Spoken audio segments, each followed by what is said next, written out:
Olá, pessoas. Você sabe identificar numa pessoa, de preferência em você mesmo, em que lugar da faixa etária emocional você está? Eu sou Fernando Polignano, trabalho com desenvolvimento humano, recursos para desenvolvimento de competências de liderança, comunicação, relacionamento e negociação interpessoal. Hoje eu quero refletir com você sobre essa questão da faixa etária emocional. Todos nós temos algumas idades. A idade cronológica, que começou no dia que a gente nasceu, no horário que a gente nasceu, né? Pode até gerar um mapa astrológico interessante para algumas pessoas. A gente tem uma idade social, né? Por exemplo, em que 21 anos você já é responsável por você mesmo, com 60 anos você é idoso, enfim, a gente tem algumas idades. E tem uma faixa etária emocional, que isso cabe para cada um avaliar, né? Ou contar com algum recurso de apoio, por exemplo, psicológico, né? Ou de algum assessment, de algum teste, ou de autoobservação. Porque cada faixa etária tem um certo tipo de reação, um certo tipo de comportamento que revela muito o grau de maturidade, a idade emocional que a gente tem. Vamos conversar um pouco mais sobre isso. O nosso cérebro, ele se desenvolve de forma gradativa a partir de um núcleo central, onde a gente tem todos os comandos instintivos. Depois a gente desenvolve uma outra parte onde a gente tem formação de memória e cuidado da prole, né? outras atribuições que a gente vai tendo, outras funcionalidades, né? Isso vai se formando, e por fim a gente tem a formação da parte, vamos dizer assim, mais nobre do nosso cérebro, que é o chamado córtex, né? A cortiça externa, onde a gente tem algumas funções muito mais desenvolvidas do que alguns outros mamíferos. Lembrando, nós somos mamíferos. Então o que acontece? Os lobos frontais, que são onde a gente tem alguns dos atributos mais importantes nossos, algumas das funcionalidades mais importantes, eles demoram tempo para amadurecer totalmente.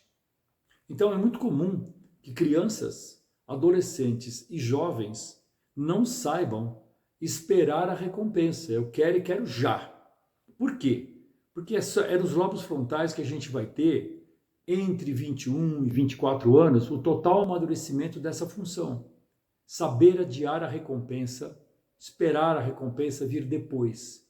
Assim como a tomada de decisão com ponderação, por exemplo. Isso faz com que algumas pessoas, e não importa a idade que elas estejam cronologicamente falando, elas podem agir de uma forma absolutamente infantil e ou adolescente. É muito comum, e eu já trabalhei com muitas pessoas, já convivi com muitas pessoas, não só atendendo como profissional, mas como colega. Trabalhei muitos anos dentro de organizações, ocupei cargos de direção. É muito comum a gente ver, às vezes, uma pessoa que, numa frustração, numa contrariedade, dá chilique, feito uma criança, feito um adolescente, esperneia, fica bravinho ou bravinha, enfim, não sabe lidar com a frustração, não sabe lidar com um não sabe lidar com uma decepção, né?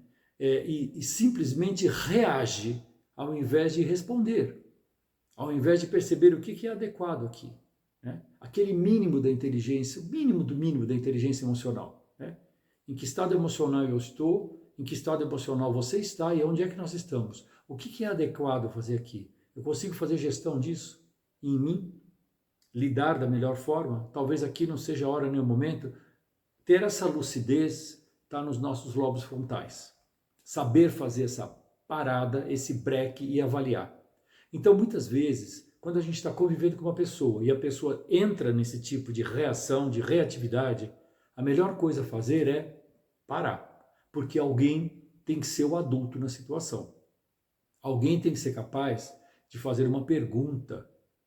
Porque fazer uma pergunta traz o sangue de volta lá da amígdala, onde se chama sequestro de amígdala, né? A amígdala cerebral lá puxa o sangue para ela e vai para o instinto, né? Vai para a reação, vai para trazer uma pergunta faz com que o sangue volte para os lobos frontais e a gente consiga ter uma razão, raciocinar o que estamos falando, o que estamos fazendo, o que devemos ou não devemos, o que podemos ou não podemos, o que é adequado e o que não é adequado.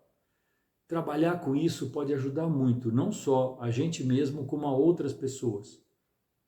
Quando a gente faz uma pergunta para a pessoa, né, é mais provável que ela consiga voltar a si, né, sair daquela reação para poder responder, buscar respostas. Esse é um mecanismo bastante interessante para melhorar as relações. O ser do humano me fascina.